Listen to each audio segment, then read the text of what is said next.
赤子主苗价贵，没想到今天竟被我挖到了几株野生的，拿回去跟两相欢相陪，定能养出好花。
莫伤人家。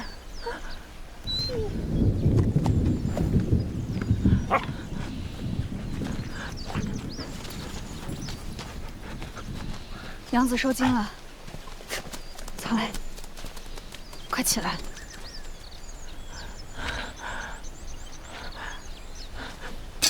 没事了。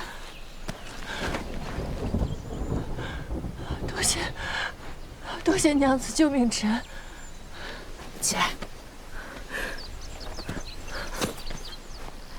没事了。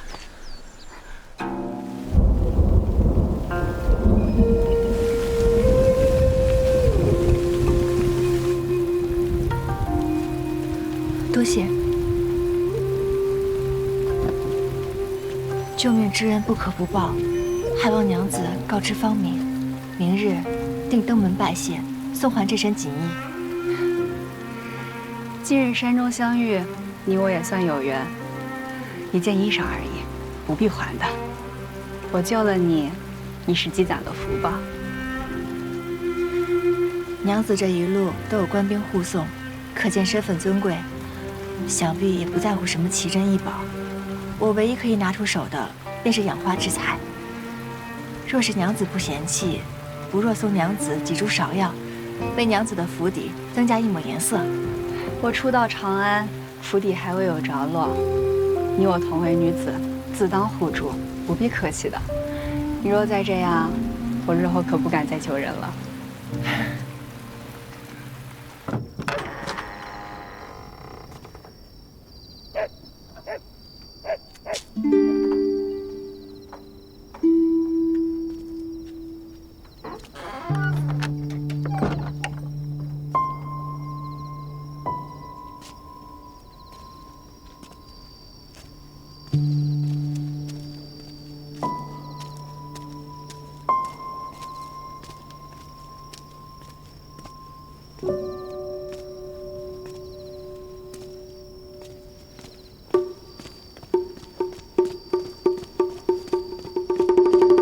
侯一方，将军，你怎么来了？你怎么回自己家也改不了贼眉鼠眼的习惯？我小姨的眼光也太不济了。你这么晚来我这儿做什么？我要吃烤鱼。我今日身子不适，还是改日吧。慢走，不送啊。等会儿，你这身衣裙与往日不大相同啊。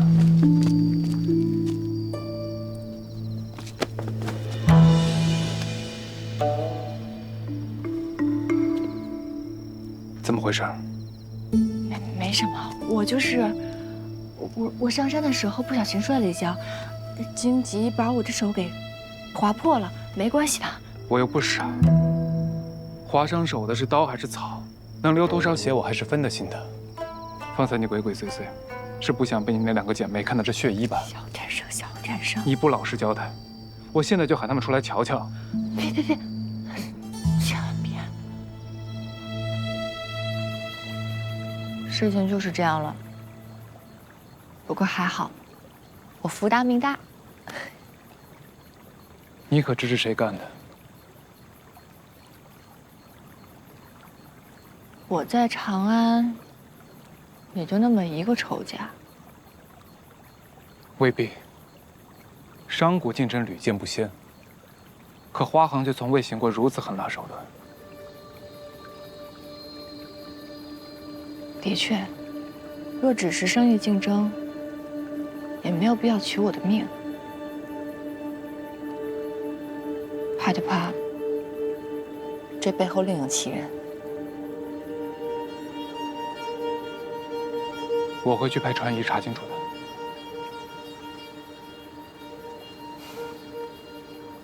谢了，没想到这蒋寨主对我这个小工，还是有几分情谊的。不用谢我，我是看不得别人动我的钱袋子。哦，既然如此，你能不能好人做到底啊？明日可不可以派一个武功高强的人，再陪我去一趟清凉山？做什么？我想把丢在西边的芍药给拿回来。人家是好了伤疤忘了疼，你这伤疤还没好呢，你就不能消停点？不是，那花培育好了，最起码一株能够值10贯呢，扔了怪可惜的。我就没见过你这么抠的，衣服都成这样了，你不扔，还巴巴的把它带回来。这件衣服可是我跟生意赚了第一笔钱以后，生意买给我的，自然不能扔了。唉，不过也是，蒋军身边都是那些酒肉朋友，自然不懂我们之间这些患难情谊了。这么晚了，牡丹怎么还没回来？咱们出门去迎一迎吧。好。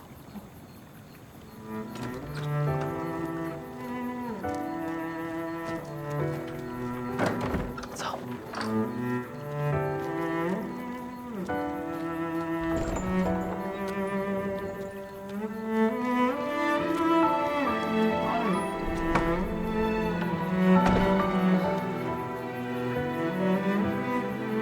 他们走了，回去吧。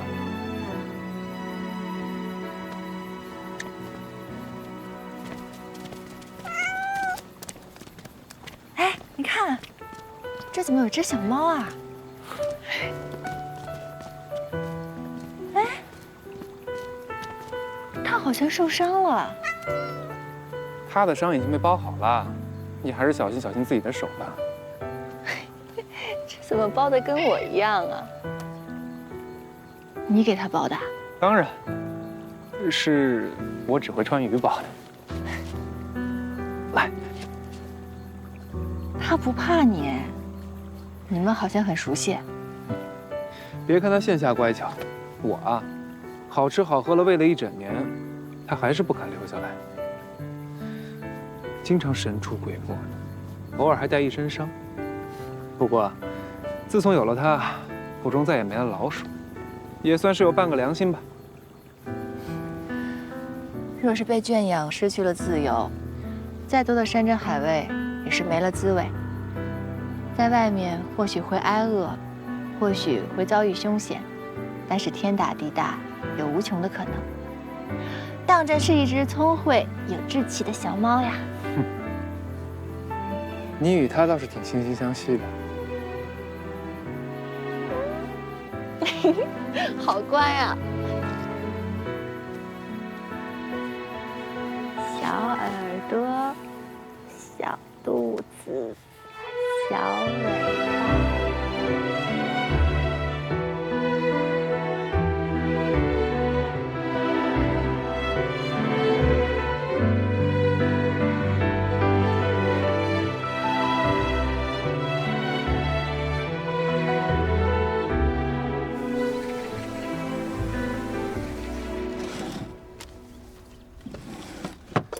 我派人查了你遇刺那日进出长安之人的名册，最可疑的便是此人。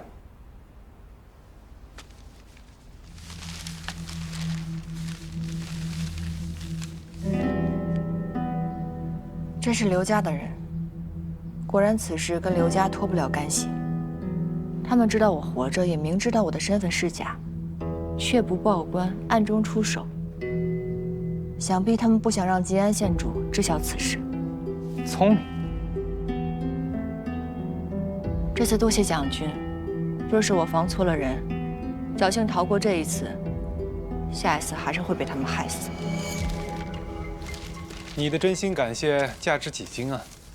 咱们的分成比例要不要调回来？那是不可能的。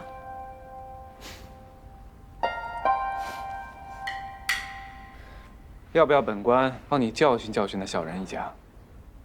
将军帮我查出了幕后指使，我已十分感激，怎能再劳动将军？母亲跟玉露的仇，我从未忘记。我早晚会跟他们再相见的。有你这狡猾之人盯着，我便等着看刘家登高跌重那日。不过来日归来日，今日这关，你打算如何过啊？总不能千日防贼吧？刘畅之前就知晓我在长安，刘家如此痛下杀手，怕是因为刘畅对我……你想让他断了心思，恐怕没那么容易。如今我甲级在身，不便声张，我只能先打消他们再次动手的念头。无论刘家二老如何狠毒，但刘畅最起码是一个守法之人。况且，他一直对供药之事心存愧疚。或许这份愧疚，能助我化解此事。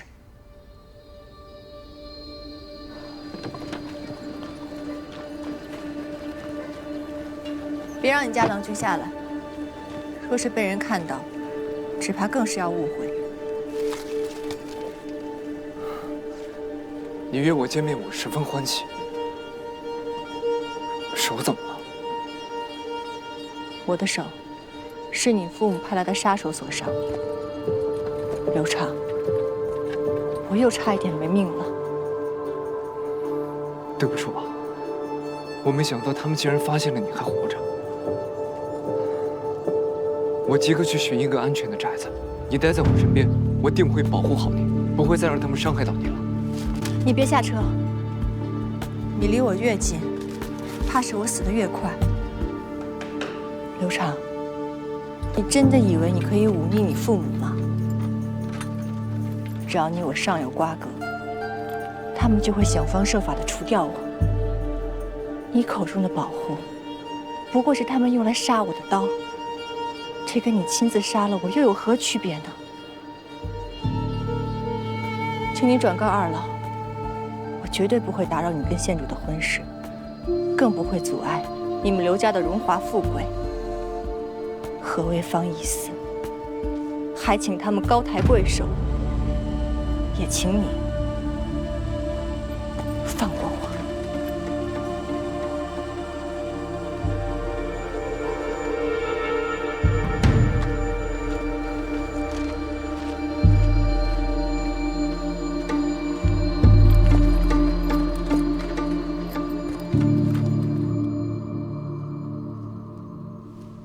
父亲母亲，请放过何为芳吧。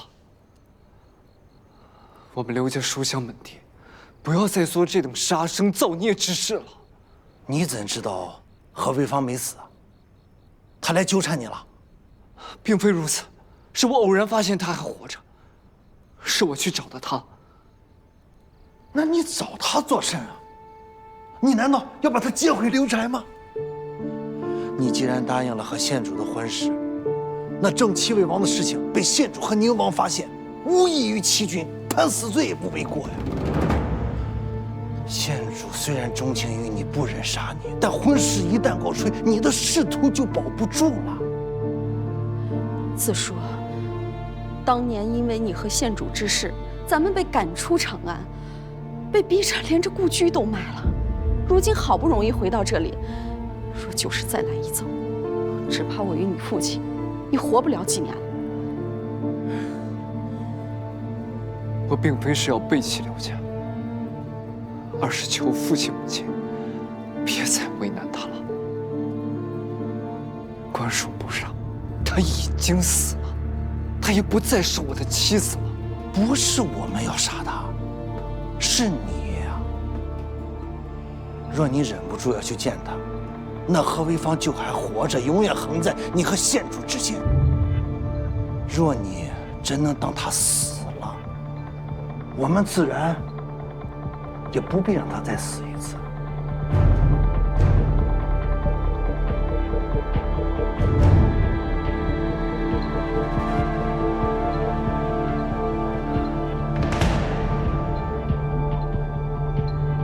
好，我答应你们，我不再见他。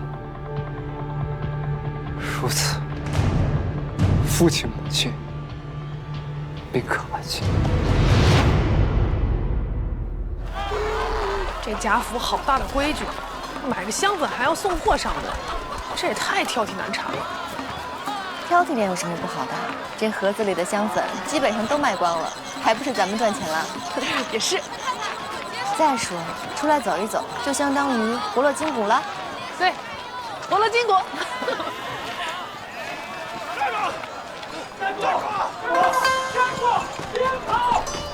这仪式看着好眼熟。好像是吕光川。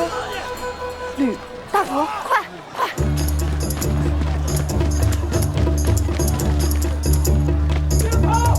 站住！别跑！站住！人干什么呢？这是！人！哎，这往后往！哎呀，真是对不起，你说我这弄的，你说这人！快跟我走！那位娘子怎么办？她身手很好的，咱们去店里等她。快，我的腰！哎，快，别管掉了，快走！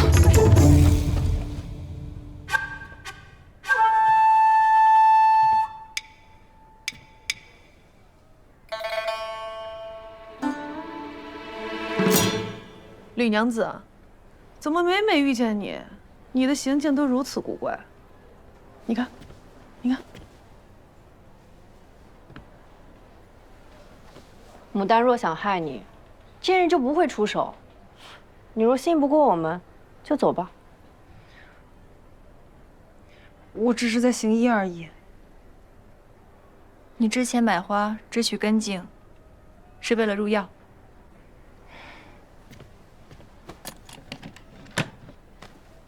我听旁人说花满柱有别家没有的梦蝶香，我就想看看它的药性与别的芍药有何不同。行医救人又不是坏事儿，干嘛偷偷摸摸的？女子行医常遭人诟病，有些人一看到我是女子，便不信我的医术。病人疑医师，那这病还如何治得好？今日那些人为何追打你？可是你将人治坏了。不是的，凡是遇到我医术不及之症，我定不敢不自量力。但凡是我可以医治的，经我手的病人，无一例外不被治好。你这药材远超你所赚的诊金，你这是收钱太少，坏了行规，怕是被别的医馆教训了吧？竟然亏钱看诊，你当真是李行头的女儿吗？我父亲确实不知情，若是被人抓到，告到我父亲那儿去，恐怕日后都再难偷偷溜出门行医了。哦，日后各位若有任何不适，还请找我来看，我定分文不收，以报今日恩情。差点被人发现你是女医，你担心的不是名节受损，而是无法继续替人看病。我的病人中有几位需要定期施针，若是治疗中断，病情反复，那怎么行？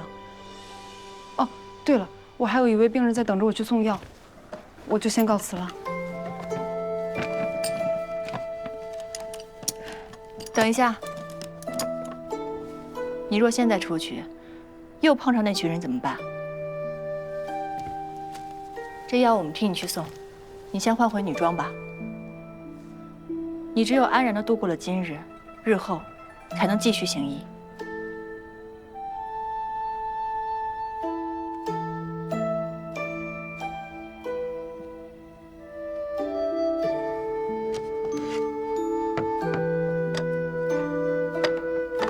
你这手是被什么所伤？这样的情况有多久了7日前被利器所伤，包扎后并无大碍。我懂些药理，所以配了一些化瘀止血的药。就是平日里，偶尔会有一些抖。这样，你试着握拳。握拳。嗯。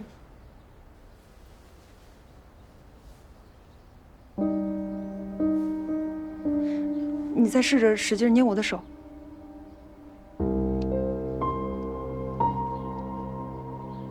使劲儿。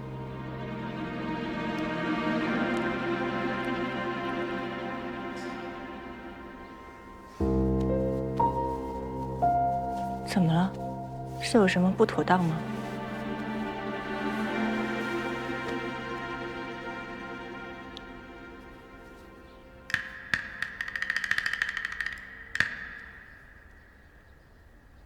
啊，很疼吗？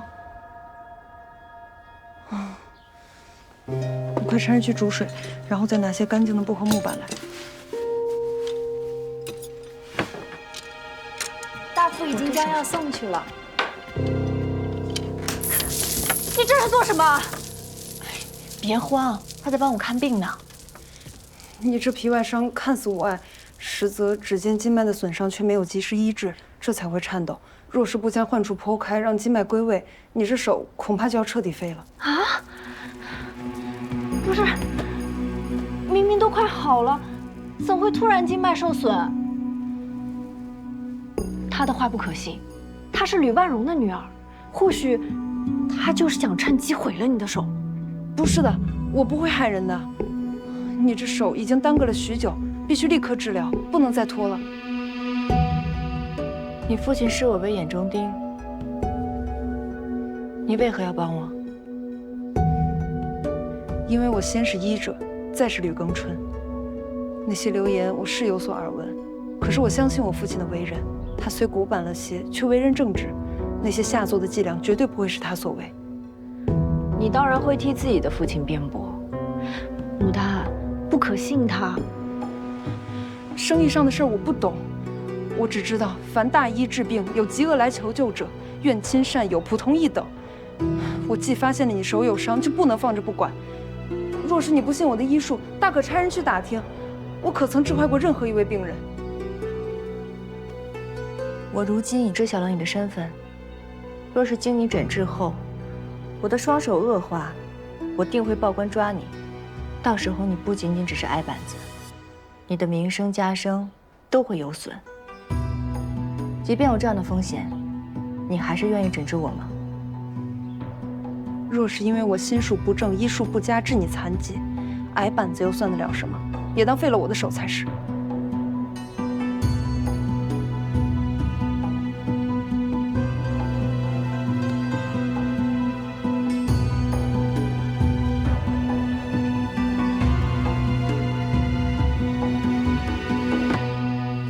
这是我们初见时你遗落的帕子，连帕子上绣的都是可入药的龙胆草，可见你是真的痴迷医术药理。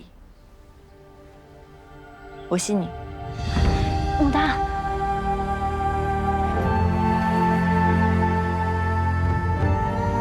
比起她是谁的女儿，我更相信自己的所感所见。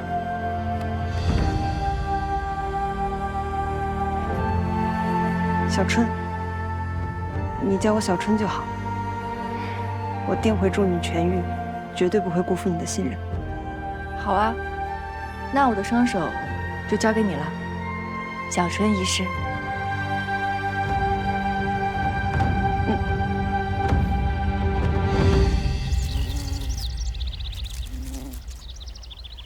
哪儿找的江湖游医？怎么把手抱得跟个蒲扇似的？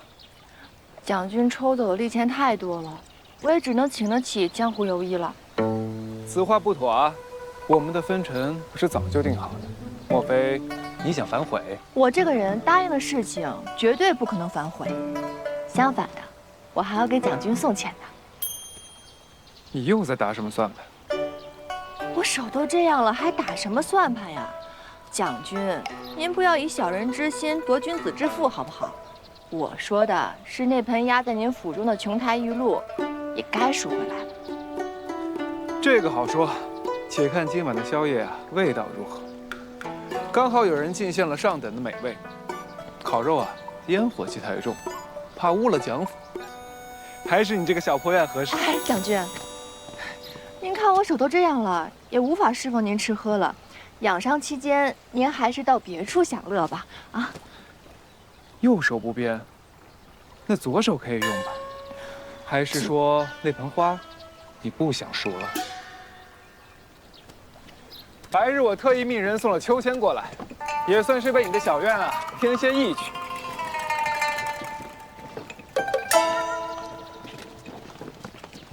我还真是感谢您了。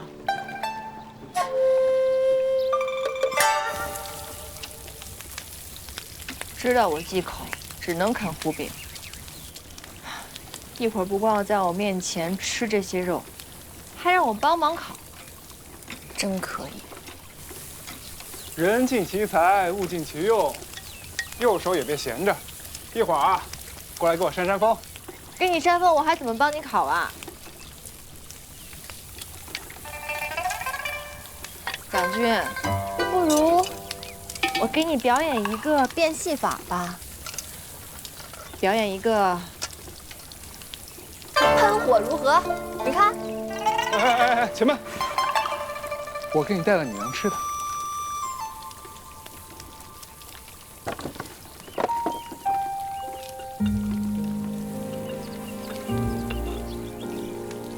上等贡品白蜜，止痛益气，够意思吧？拿过来吧。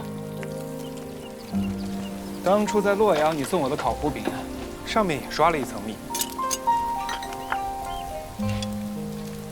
这可是我们何氏独家烤法，一般不传外人的。蒋军今日可是有口福啦。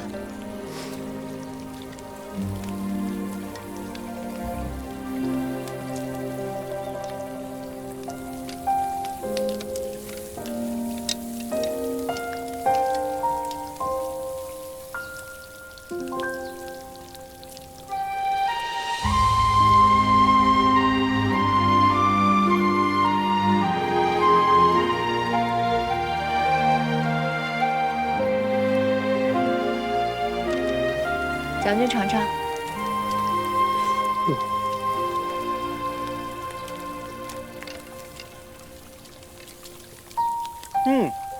焦甜酥脆，确实不错。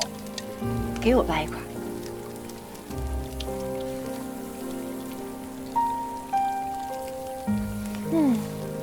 不愧是贡蜜，好甜啊！使唤我上瘾了，自己掰，小心烫。我替蒋军烤肉，蒋军帮我掰糊饼，礼尚往来，有什么不好呢？那我这肉怎么还没吃上？这不还没好呢吗？反正嘴有2张，手只有1只，我可不能饿了自己。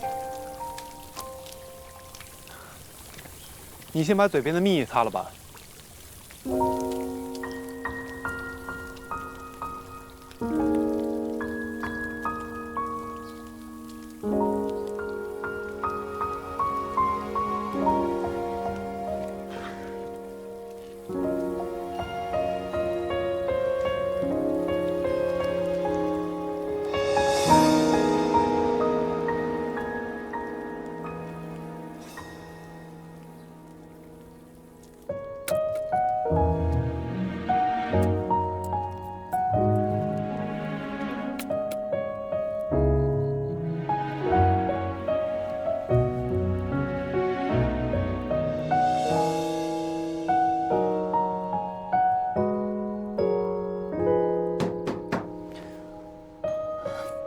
谁啊？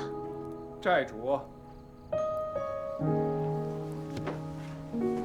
蒋军，这是烤肉，没吃饱吗？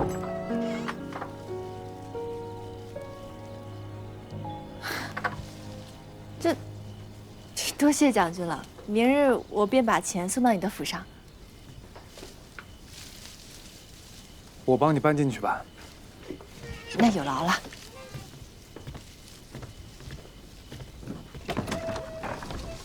不过这送花也不急这一时，何必半夜折腾一趟呢？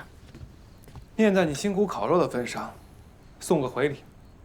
太医署副医师亲手配的药膏，专治静脉受损。你有这么好心啊？一瓶价值1000文。我用不起，蒋军留着自用吧。没要你的钱，我还指望你的手替我挣钱，为我烤肉呢。不快点好啊，亏的是我。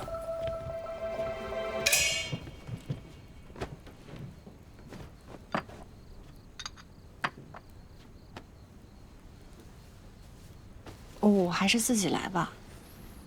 此药有特殊的上药手法，你会吗？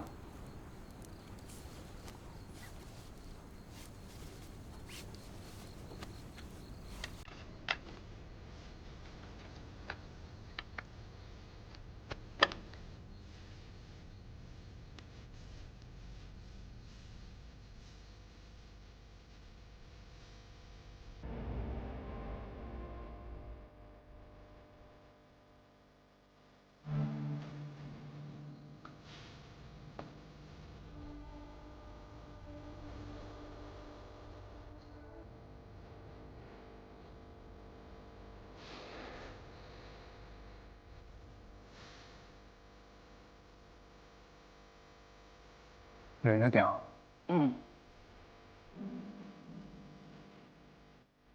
杨长阳，你不说话的时候，还挺像个正人君子的。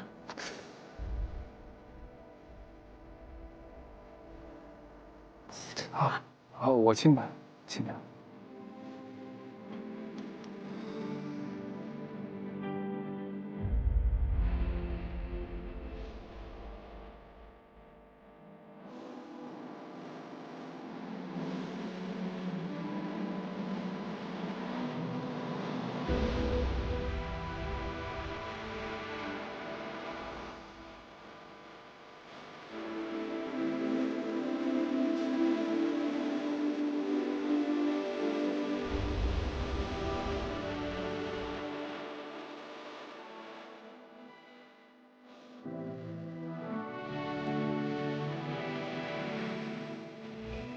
灯为我开山高水。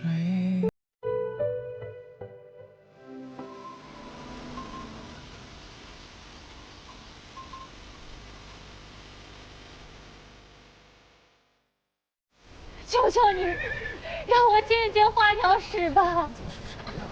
求求你，让我见见花鸟使吧！我求求您了，您就让我见见花鸟使吧！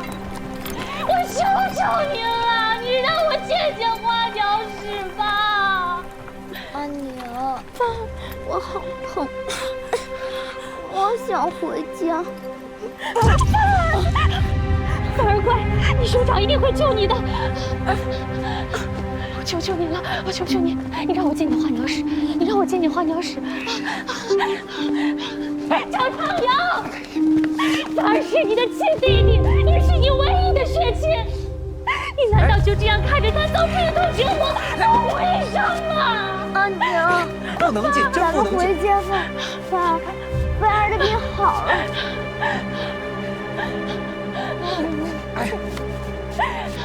你恨我，杀了我便是，可你怎能对自己的手足坐视不管呢？求你救救他，求你救救他吧！求你救救他吧！求你救救他吧！求你救救他！求你救救他吧！求你救救他！求你救救他！没事吧？蒋长阳，求你救救他吧！求你救救他吧！求你救救他吧！求你救救他吧！何娘子，你就别去了，谁劝都没有用。这娘子是郎君父亲的别宅妇，我们家郎君是绝对不会管她的。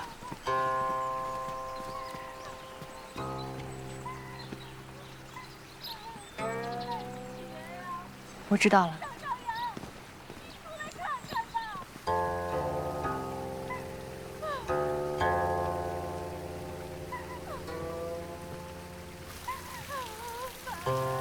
琴声铃铃，都遮不住外面的哭喊声。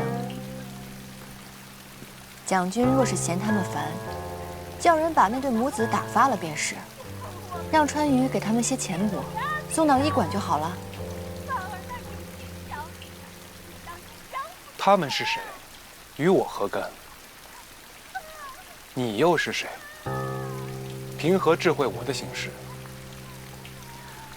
我并非要智慧你行事，只是方才在门口，我看到那小儿浑身疼痛难忍，口吐鲜血，但是手中一直紧紧握着这蚂蚱，不曾松手。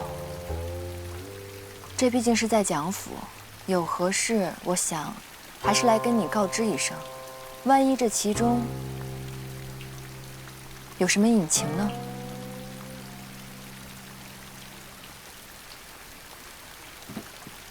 没什么隐情，我只是看他们母子二人不顺眼罢了。若只是因为白氏抢了原本属于蒋夫人的宠爱，蒋军也不会迁怒于那小儿。虽然在外人的眼中，蒋军是一个十恶不赦的佞臣，但我与你相识不短，我深知蒋军并非如此。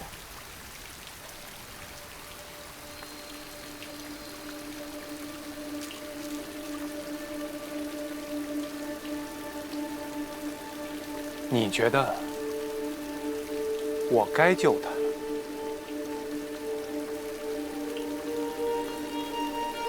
此事我不好评判，但我觉得你想救他。你把我想得太过慈悲。你是那小儿为何体弱多病？因为临盆之际，白氏难产，几乎殒命。当时他叫得极为惨烈，远远胜过今日。你猜我是怎么知道的？因为当时我就站在他们家大门外。他的儿子不该死，我的母亲就该死吗？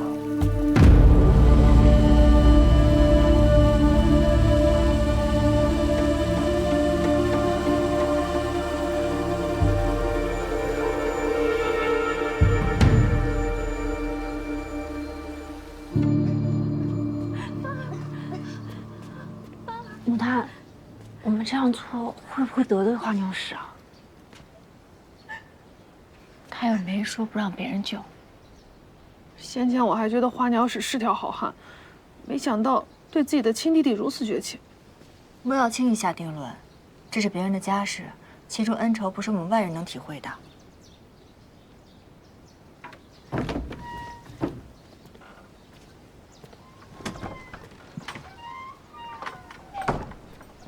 如何啊？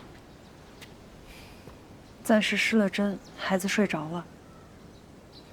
这小儿的病十分离奇，肢体疼痛无力，左下肢肿胀巨暗。我先前怀疑是生瘤，然其皮肤却无发红，亦无破溃。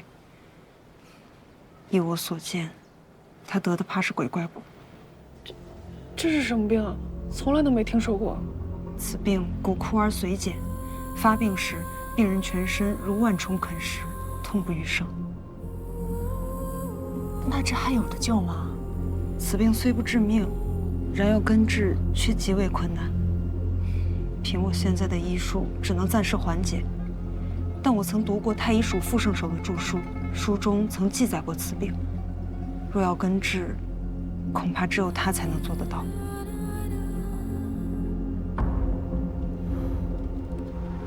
看来还是绕不过蒋长阳。郎君真的不在府中，何娘子别费心寻他了。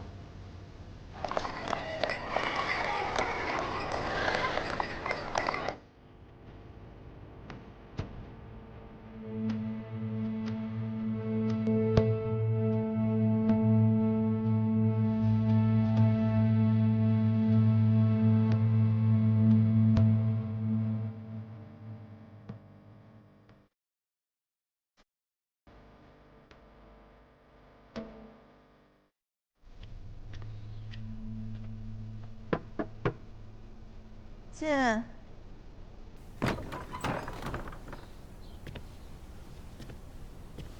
吃点东西吧。啊，还没有蒋军的消息吗？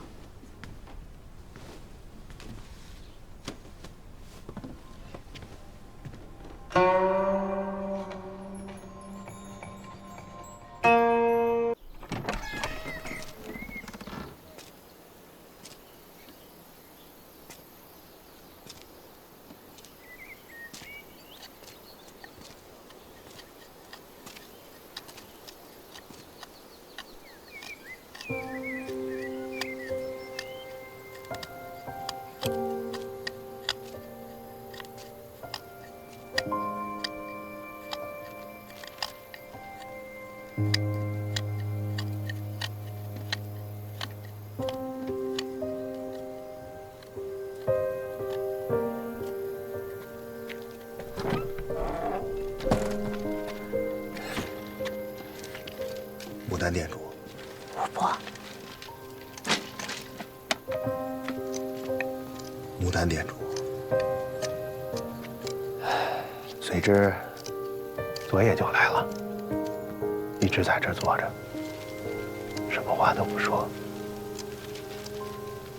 许多年前，我也曾见过一次他这般模样。也是因为白氏母子。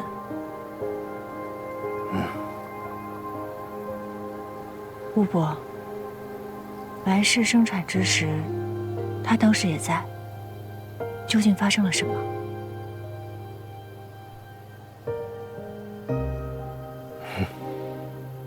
虽之能跟你说这些，想必已经把你当成了可以倾诉的知己了。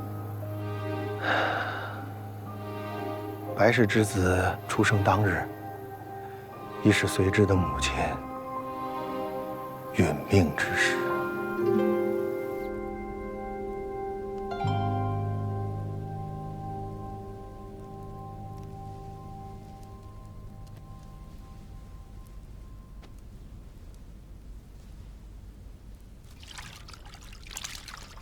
随之，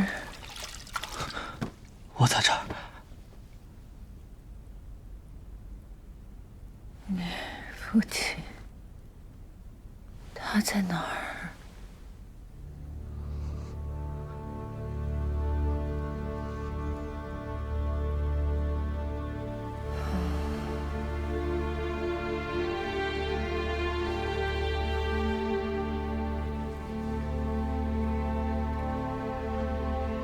元堂。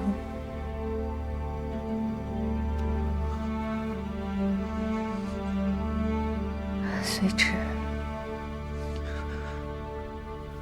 我想见你父亲最后一面。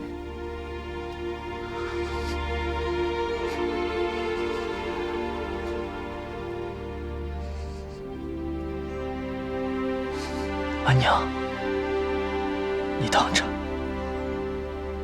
我一定把他找回来。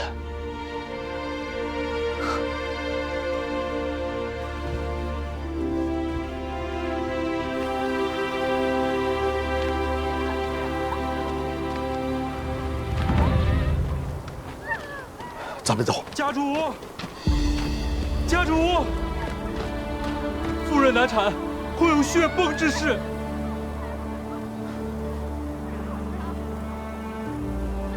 我安娘要死了！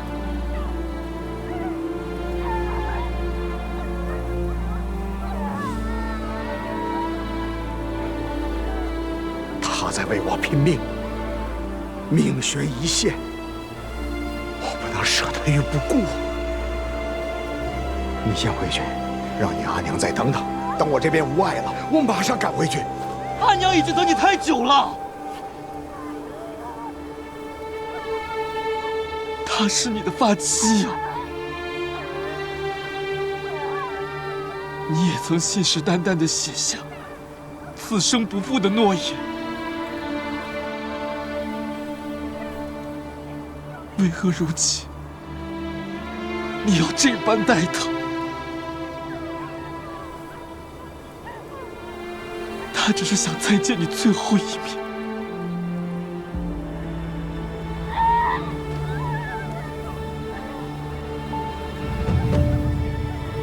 我欠他的，今生是还不尽了。等来生，我定不负他。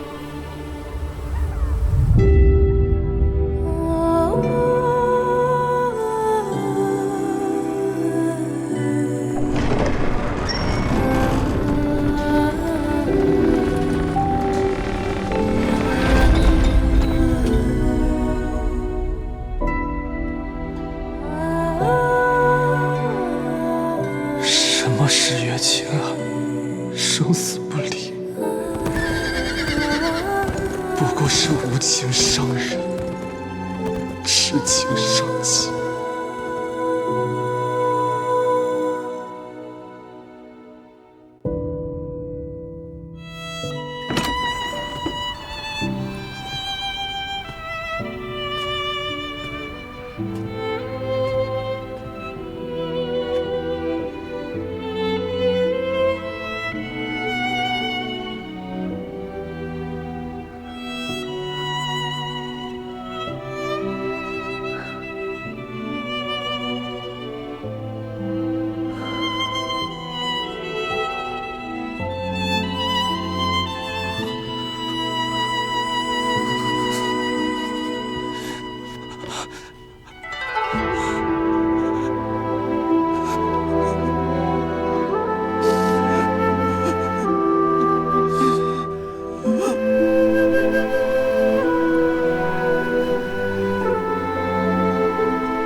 他的孩子不该死，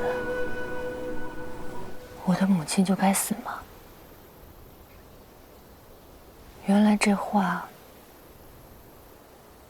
他是这个意思。夫人咽气以后，随之就失魂落魄地跪在床前，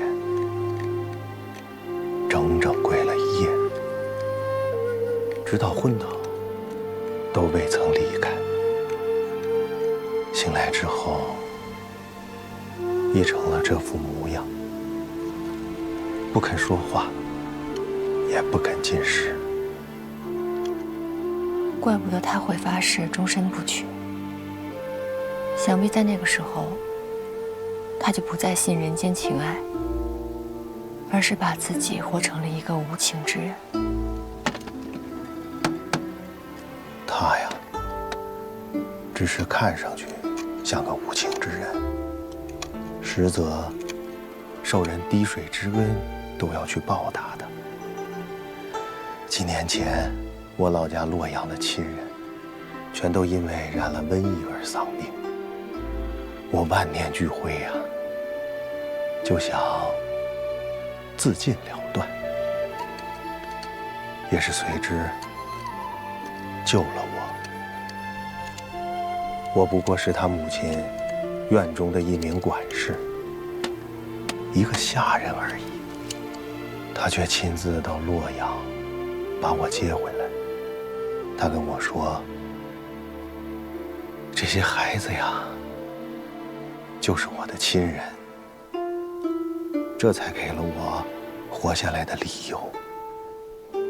他平日那些嬉皮笑脸皆是伪装，随之心里是很苦的。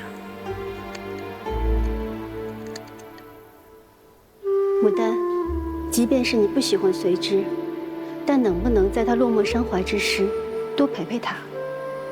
这些年，他实在是太孤单了。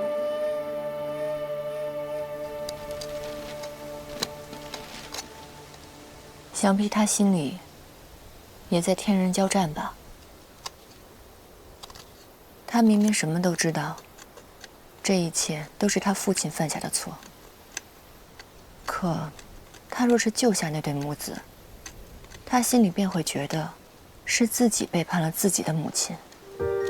可若是不救，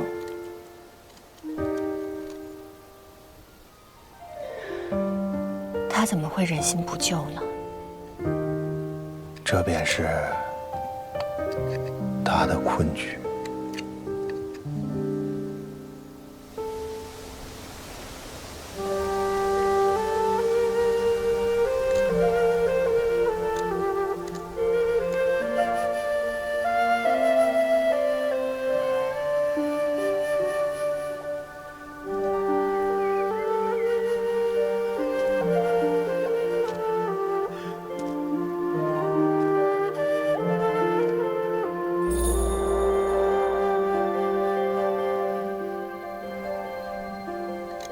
磕了这么久了，吃点鲜花饼吧。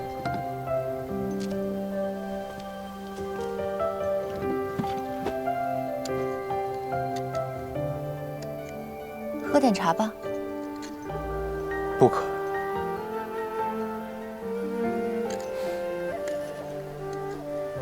我这次来是来恭喜将军的。你的仇人就快死了，所以你不必再心烦。也可以早早的回府了。这白氏母子啊，还真是好骗。我骗他们与你不睦，引他们上钩，请医师前来问诊。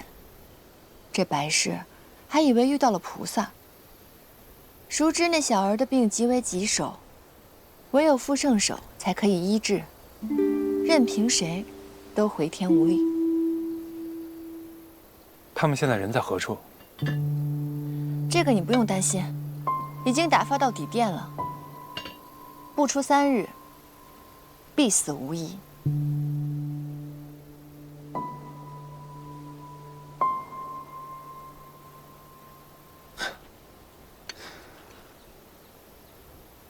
多谢你帮我拖死他们，我会将棺材钱备好，就等那小儿咽气。烦你走这一趟，赏你的。这是什么？金挺啊，看不出来吗？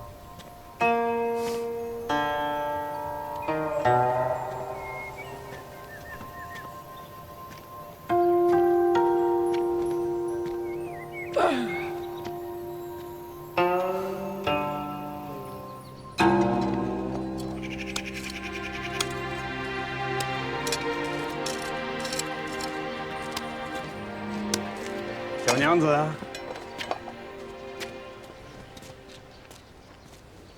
您是？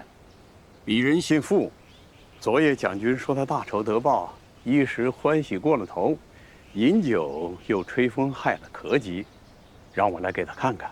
您走错了，蒋府在那边。招财，你怎么？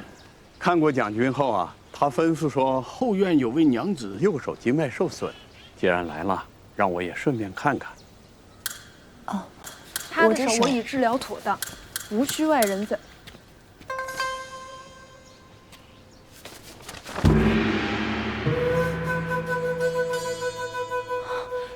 您是太医署的副圣手啊！您所著的医书我全都烂熟于心，没想到竟有一天能见到活生生的您。哦，眼下有一位小儿得了您书中提到的疑难杂症，急需您去看看。哦。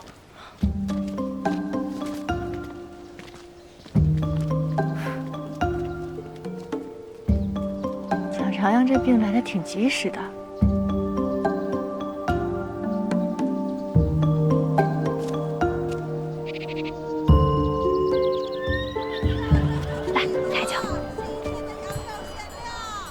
进去吧，在里面等着阿娘。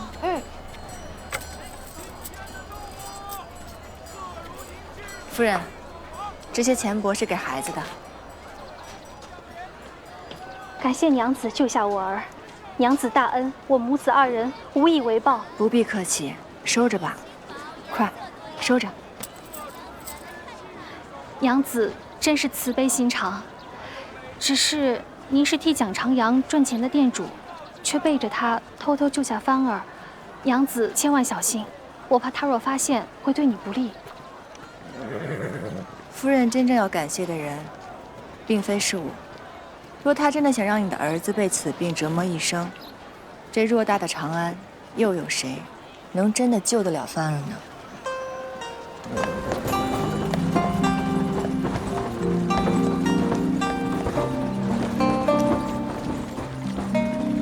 川渝，傅圣手的看诊费用不低，我家郎君说，像何娘子这般吝啬之人，若是这般垫付了，日后都要从他处加倍讨要，让我把钱给你。好啊，既如此，那我就不客气了。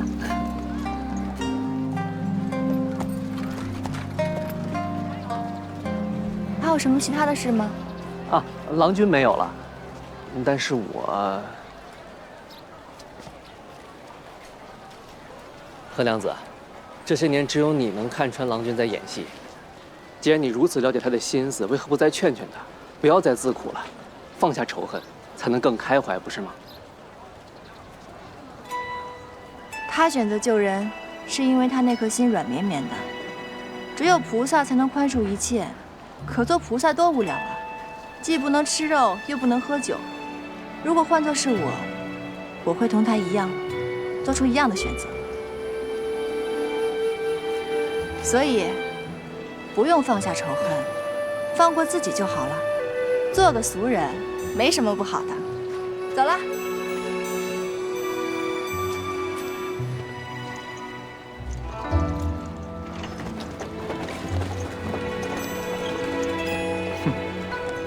自以为懂我可是长安第一贪官，还软绵绵，你才软绵绵。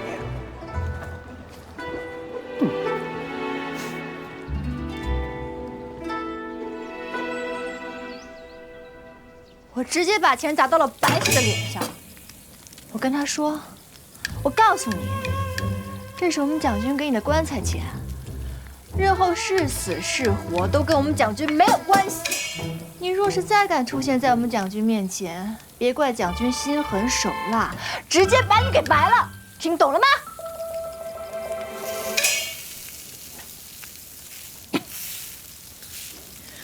不好意思啊。你这说的，怎么和川渝说的不太一样啊？底殿外，他亲眼看见你客客气气的将人送走。我那是大庭广众之下，我得给蒋军留有脸面呀。可是私下，我那可是令人发指，专整的下地狱的事情虐待他们。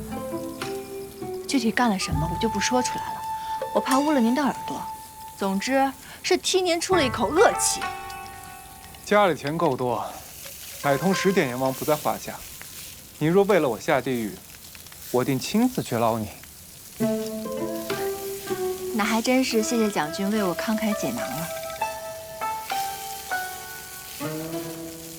是我该谢你才对。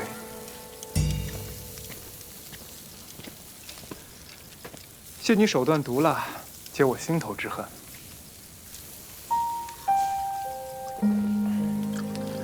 谢你为我作奸犯科，与我沦为一丘之貉。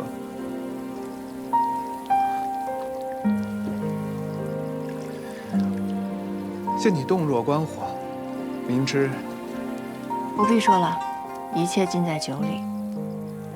我懂得。哎，你手伤还未痊愈，不可饮酒。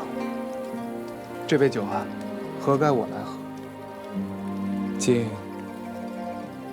懂得。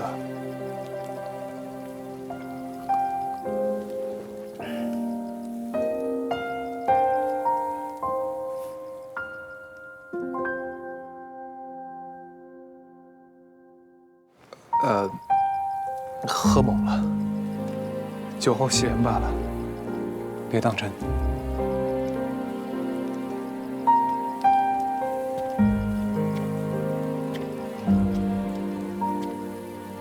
我知道，酒后戏言。蒋军，那您刚刚说的不是戏言吧？您说您的家里钱够多。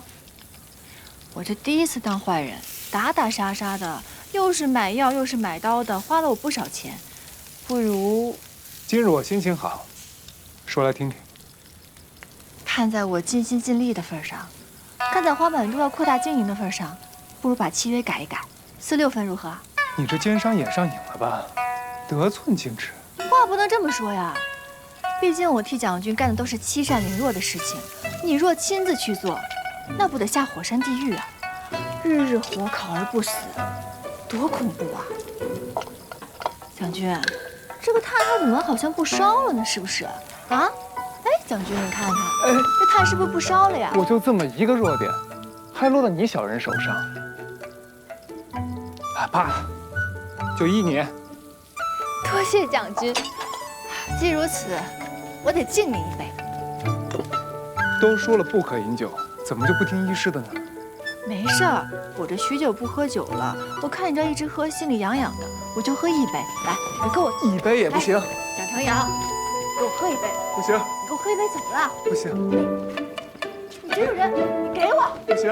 哎，不行。手受这伤呢。所以不能喝。哎，不行啊！放下，放下，小心，小心。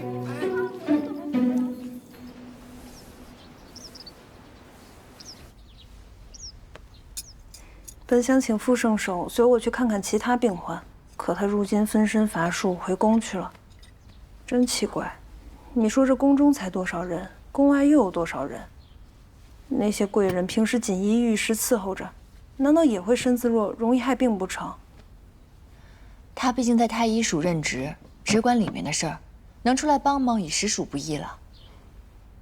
可是医者仁心，管他王孙贵族还是平民百姓，在医师眼中不该是一样的吗？所以啊，才需要像小春这样的医师啊。其实副圣手已经很不错了，他从来没有轻视女子行医，之前还夸奖过你将孩子处置得得当呢。日后你有任何的疑难杂症都可以记下来，他每个月都会给蒋长阳请平安麦，届时你可以请教他。那太好了，这样他管里面，我管外面，哪儿的病患都不耽误了。小春为何想当医师？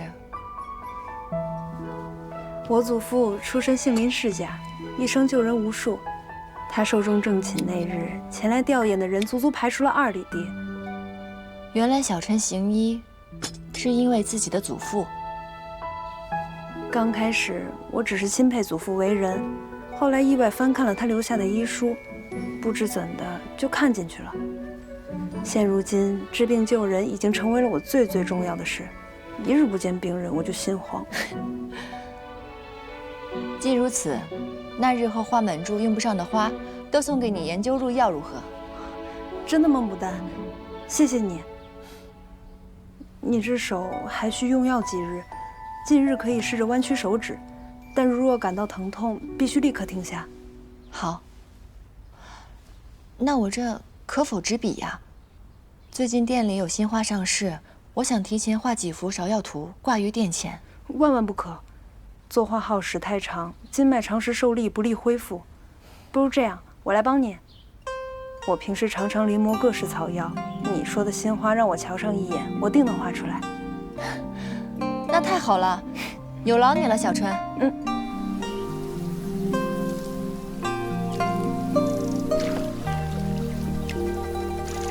没事的，你可以摸，轻轻的摸就好。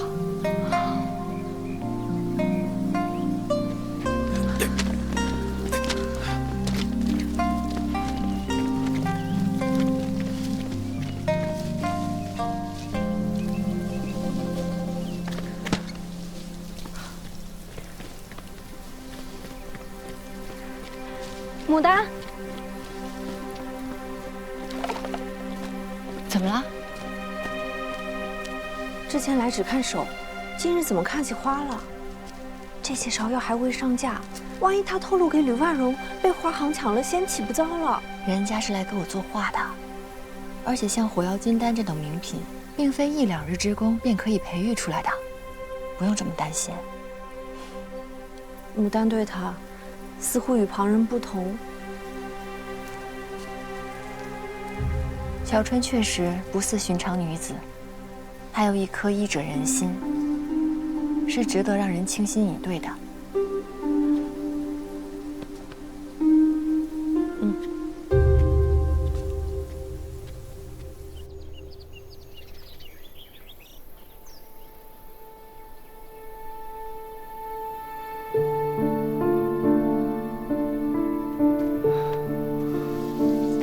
这前几日还好好的，怎么突然这样了？你说这什么虫啊？这是疥虫，驱虫之物我们一直都有安置，哪怕有漏网之鱼，也不至于殃及所有花呀。之前施肥的时候，我还特意检查过，没见有什么虫子呀。上批送的花肥可还有留下？嗯。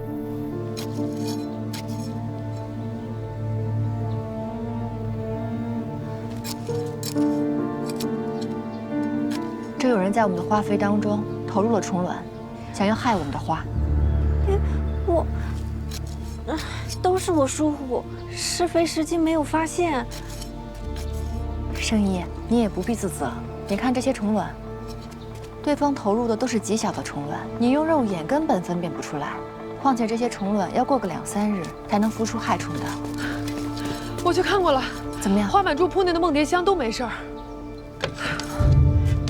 还好，看来只有我们家中的花肥被人动了手脚。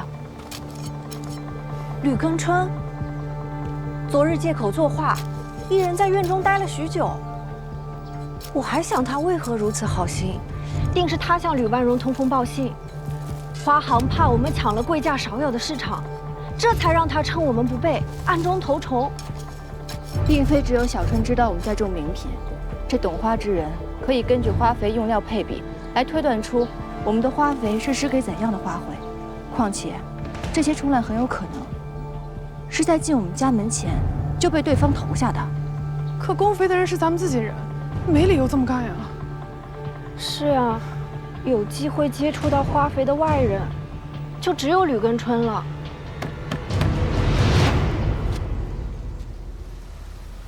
真的不是我干的。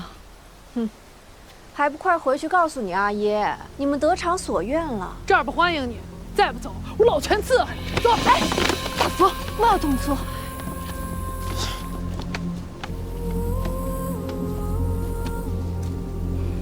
牡丹，真的不是我干的，难道你也不相信我吗？我相信你。若真是他做的，何必自投罗网？他应当不知情。就算不是他做的，也定是吕万荣指使人干的。对，你不是不知道，花行一直在给我们使绊子。肯定是他。但我阿爷不是这种人。你再说不是这种人，你再给我说。大福，眼下最重要的是救花，待花无恙后，真相如何我们再论。我去取水，你们赶紧找些硫磺碾碎放到水中，诱杀害虫。快去，去吧。牡丹，我也来帮你们吧。眼下正好缺人手，一起来帮忙吧。来。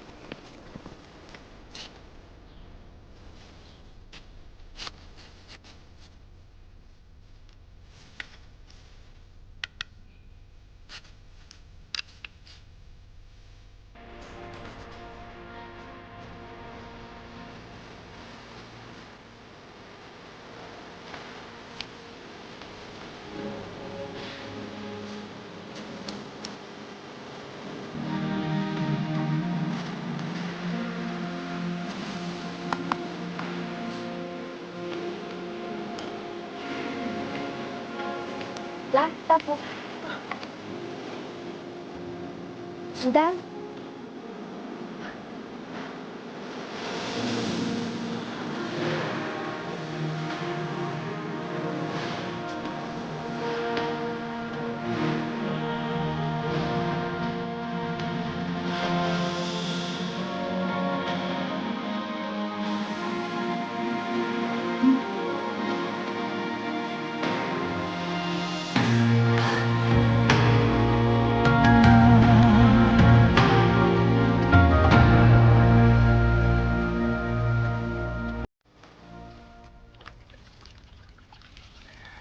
小春画的果然好。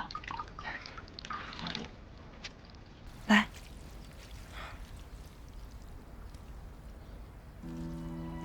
得帮你换个新扎布，免得感染。好。牡丹，谢谢你愿意相信我。你也不要怪大福跟圣意，华航3番5次的前来刁难，他们也是一时激愤罢了。我知道同行竞争会耍手段，可我父亲亦是真心爱花之人。他若是能允许我肆意采摘家中芍药，我也不必偷偷来花满柱买花了。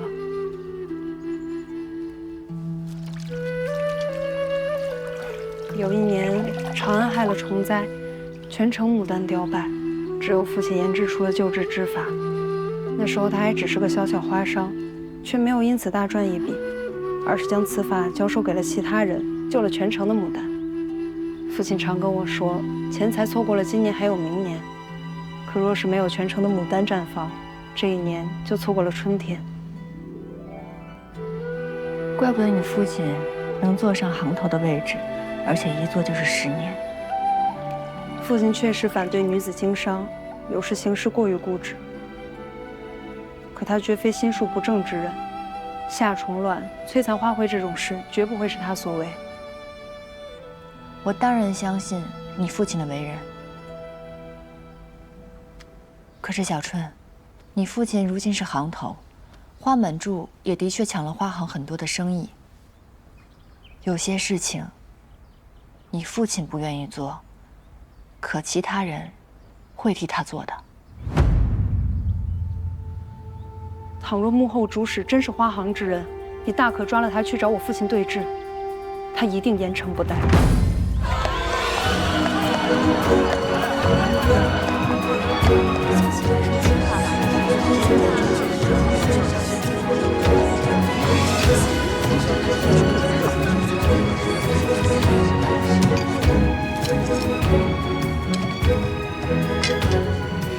真是愚蠢，故技重施也不知道换个花样。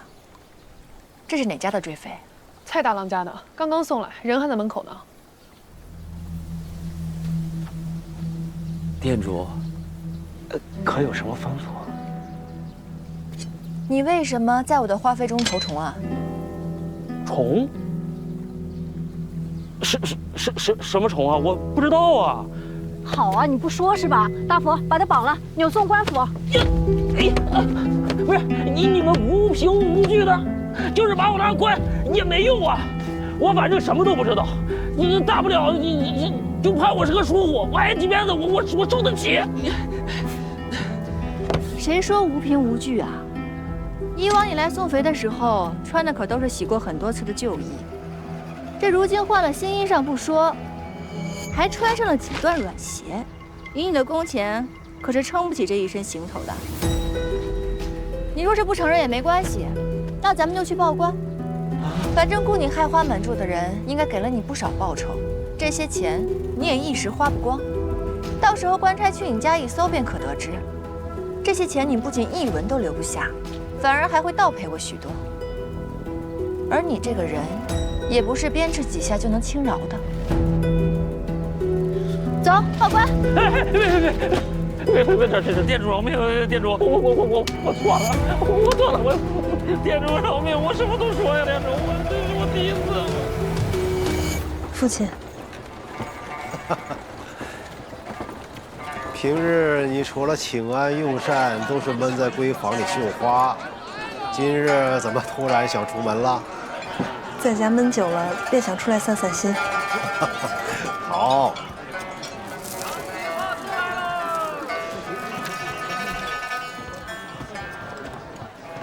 两位客官，劳烦再帮我加壶酒。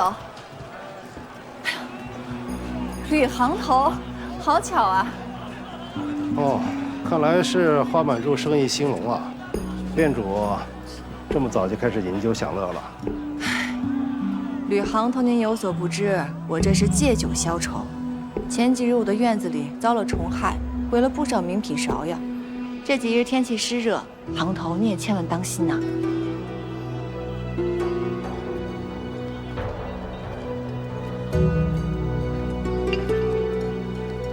往日不都是下面人传话？到底发生何事？今日非要见我？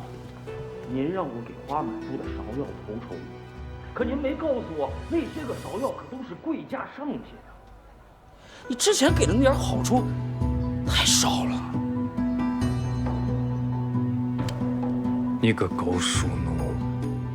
你的事儿还没办成呢，就来跟我说这些啊！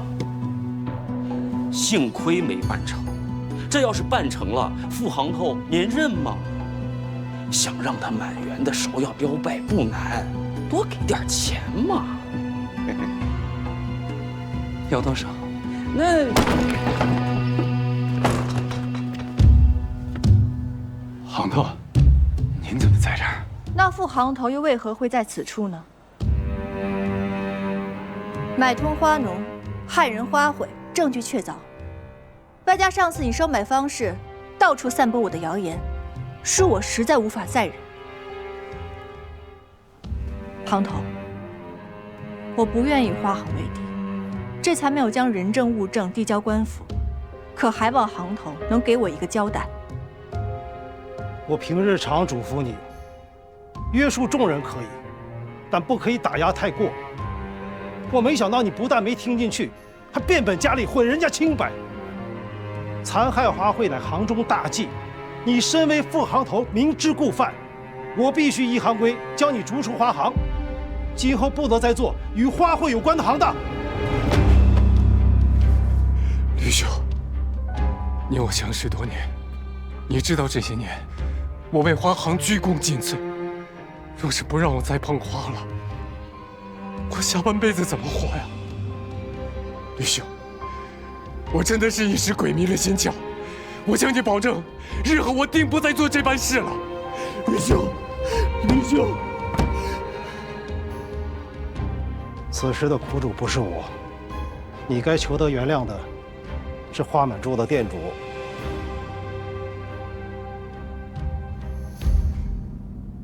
店主，玉莹知错了，我愿意赔偿你的一切损失。我只求你能够网开一面，放我一马。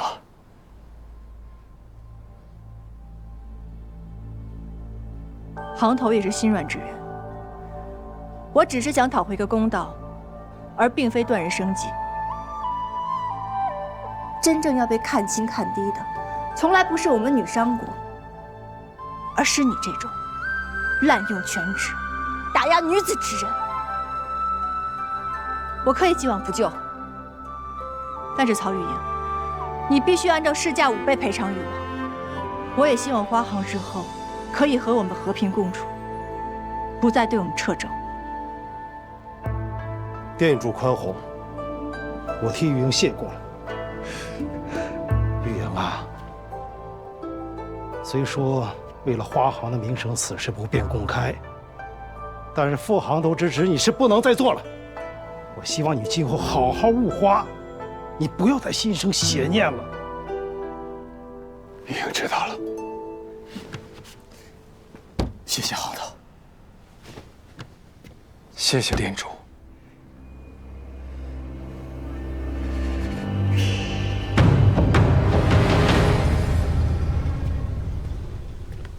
先前见你是女子，低看了你啊，没想到你能把娇嫩难养的火药金丹培育成功。